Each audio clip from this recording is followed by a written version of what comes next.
people? You're watching Unity Sessions with your host Jay Walker of TLD. I'm joined today by Maestro Bravest. You're watching Unity Sessions where gospel music lives, alright? So, Maestro Bravest, first of all, I have to know how you come up with that name. To be honest, the name Maestro come from my father. My father was a DJ, you see me? And he used to run by two names, Maestro and Not Nice. And all of my father brethren them, they used to call me Not Nice Junior, so I used to run road and say, yeah, Not Nice, you see me?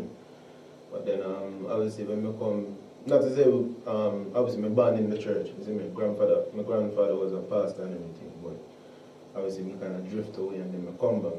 You see me? Which country were you born in? I'm born here, man. But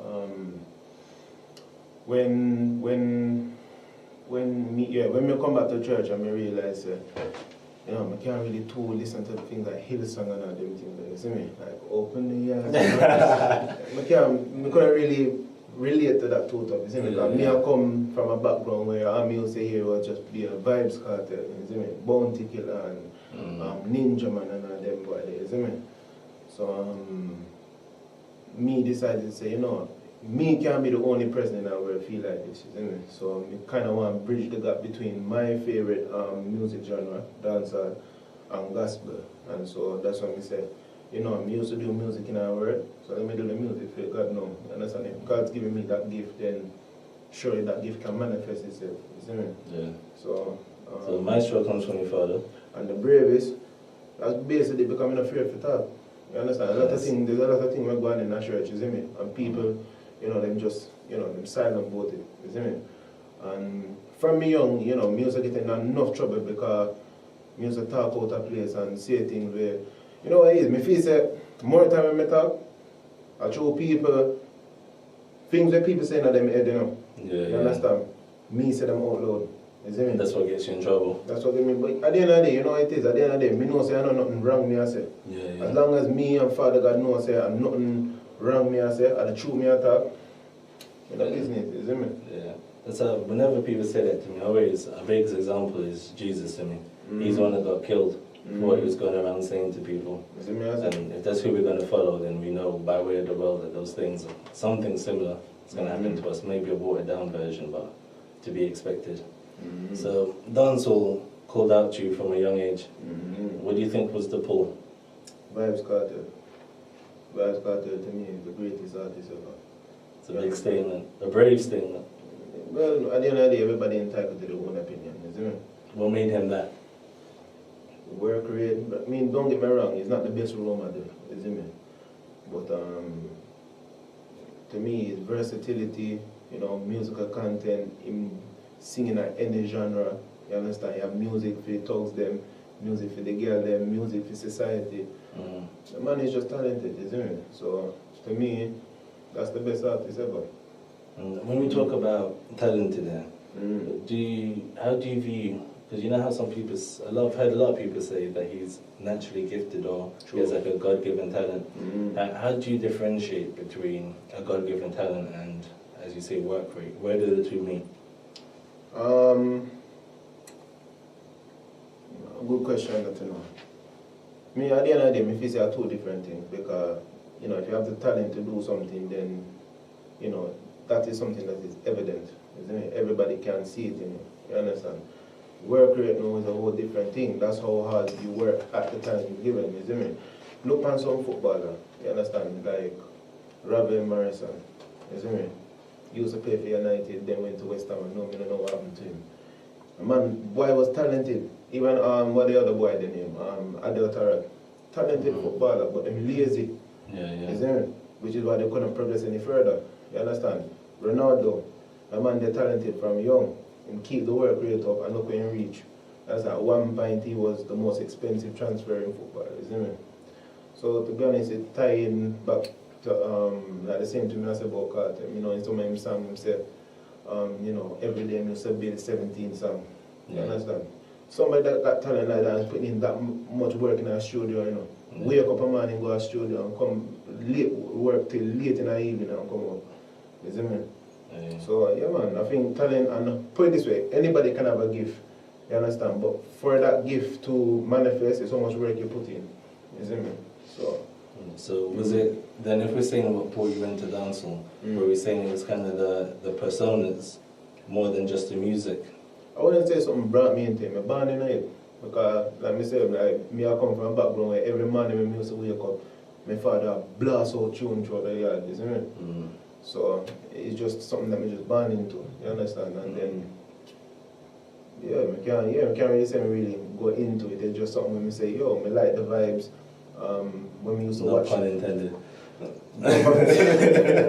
Yeah, man, but yeah, actually, you know, when we used to watch stage shows and Sting and things like that, we used to love the vibe, and we used to love like people like Ninja Man when they used to go up on stage and, you know, start bust out some freestyle and lyrics, and the crowd that got mad, and we used to say, yo, man, I love to do that still, you know, you see me?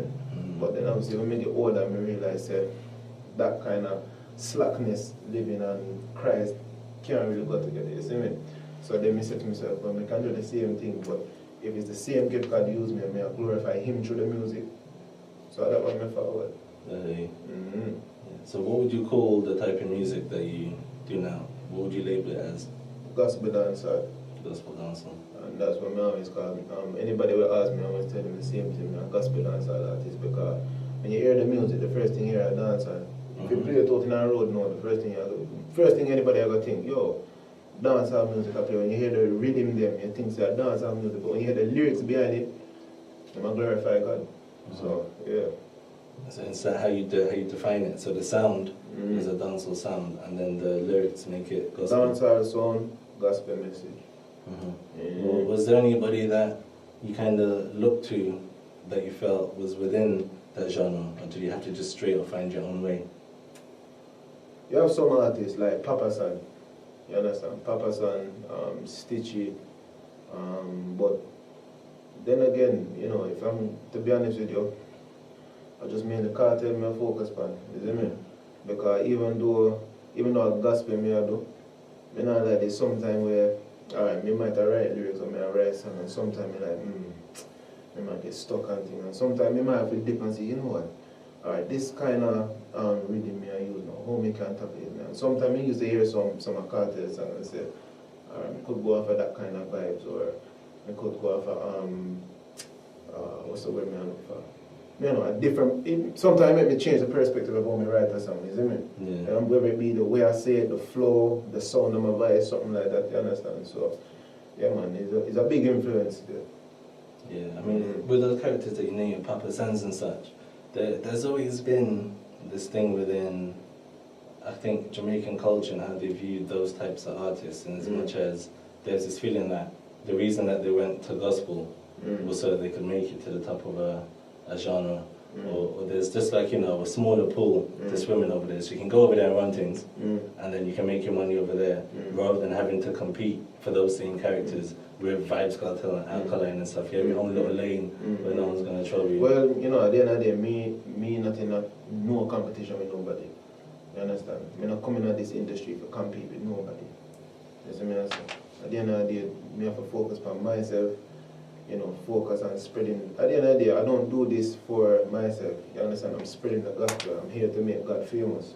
You understand? And there's some people, like a lot of my brethren and a lot of people with me, part with, I couldn't come to them with Hillsong music and say, yo, this and this, you understand? Because the first thing them are going to do is the same thing me used to do. Push it to one side and say, oh, what other rubbish are you giving me? You see me? Yeah. Me give them something like, obviously, them things are dance and then them hear the lyrics. The first thing them have to do is listen to it. From them here say the rhythm is something that they're used to, them have to listen to it, you see me? And then from them here start hear the lyrics now, and then them start come back to me and say, yo, you never know say you can't do that. What, you put gospel lyrics with dance and rhythm and things, you see me? That's how I reach them. Because sometimes I realize, especially when you come to the world, you can't really just go into the world and say, yo, Jesus Christ is the way, you understand? Give your life a rest. Sometimes I feel say you have to kind of mix with them. Just know them to what Jesus do. You understand? When you mix with the debt collector and the tax collector and all them people, isn't it? Same way we like to mix with some people and bring the message like that so we can ease them into it, isn't it? So some people like me now, me grow up in church, so all them old time religion and them kind of old Pentecostal revival thing. you know, me can relate to that. You understand? Me come from that. Me take that same genre and try to put it on somebody in the world. It's not the same thing. They're not used to that. They're like, what's this? It just sound like nice. You understand? So, yeah, man. I believe that sometimes it's good for kind of mix with them, but at the same time, you know, ease them into the world. You understand? Because sometimes you can't just drop something on somebody. So. Do you find yourself just within that same kind of thinking and philosophy? Because just as you're saying that, what comes to mind is the whole milk and meat, you know, for spiritual babes and so forth. You can't always give them as much as you'd want to give them straight away. Do you find yourself having to kind of tailor what you're doing more? So, okay, you've got the gospel that you're bringing in. Are you finding yourself having to pick and choose what bits and how you phrase what you say? Sometimes, yeah, because again, it depends on the audience me I talk to. If me I talk to Christian people, because listen, at the end of the day, when me come into this industry, me write down and me say to myself, say, look, at the end of the day, me I try to win souls, but at the same time, I want to encourage Christians, I want to challenge Christians, and encourage new believers as well. You understand? So if me I talk to Christians who are already in our church already, then the message is different, because we can talk to them from my perspective, because they know exactly what I talk about. Me talk to them about things like hats in church. You understand? Why you give woman grief? Because them no one wear hats in the church. And the Bible done said, if your woman here is her own covering.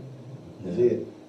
So things like that. Me go and say that to somebody in our world, no, they're not going to understand what me talk about. Yeah, I've heard people say things like, I haven't been coming to church because I can't afford it. Just because of the expectation of the dressing up. And I think within Caribbean culture, we know kind of, there's that section of, I have to say old, I can't think of another word right now, the old for older, elders, that's a better word. Elders, yeah. The elders, the elders at the front, they have the hats, they have the knitting, they have the gown, the dress to match, they have the brand new shoes and everything else. Some of them you even still see the tag as they're walking on the bottom and everything else. Like, so there's definitely, I think that kind of, I'm just going to have to go out there and say the truth is the truth and all that. Within the Caribbean and Caribbean church culture, we kind of have that presentation that you kind of need to go into the church with. Otherwise, there's this expect that you know you're going to be talked about. Well, you know, at the end of the day, you understand, that's one of the things I get tired of, you know, because enough time you see people coming to church and it's true.